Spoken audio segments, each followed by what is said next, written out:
ए भैया तार बाबू के बियाह होता हो। का बात करता रही बुढ़ापा में? अरे तार हो बाबू ना होई बाबू। का बाबू बाबू बाबू ए बाबू आओ ना।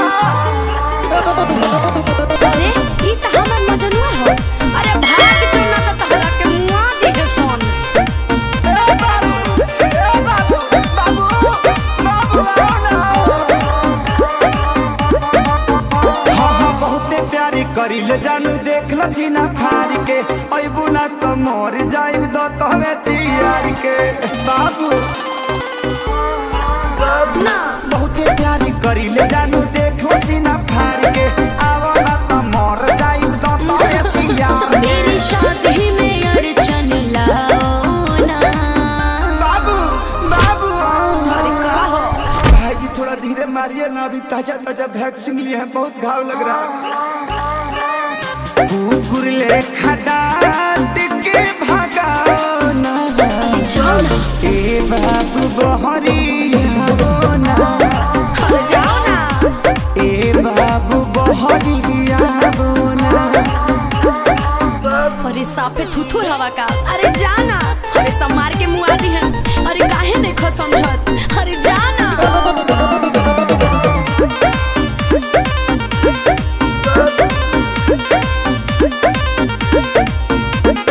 फेसबुक पर देखनी हो शादी के क्लिप के, लव के ते धो दे हली गोबर से लीप के बाबू।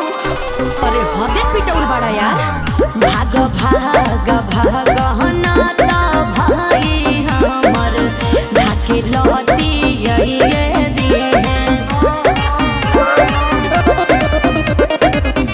बड़े खिसियाई ललूर हलो गड़ धके तोहके बनाइए दिए बुझे।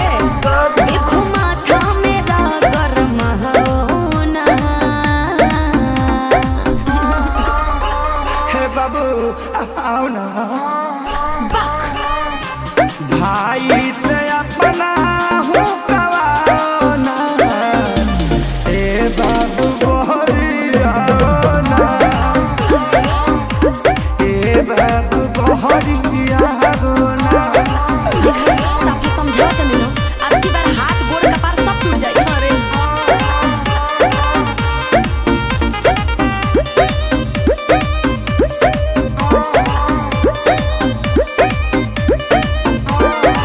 तू हमर काजल हम अजय देवगन हो, बानरिया सा दुल्हा कैसे कहिलू पसन हो। हमरे पूरी बन के मारत रस बाबू।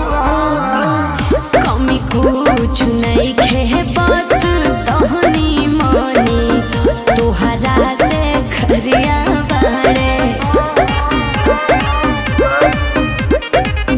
बड़े बेरोजगार ना विवेक सुना दुल्हा नो करिया बड़े। अब समझ में आई रखे सारे विशाल घर जाओ ना।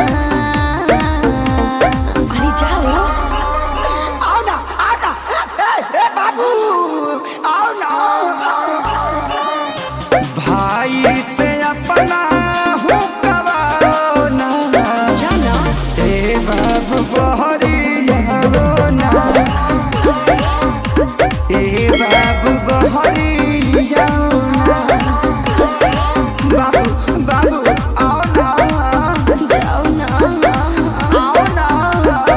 जाओ ना। आओ ना। अरे मर जाइबे रे मजनुआ। भाग जो। ए पंकज जी गड़िया लेके आई।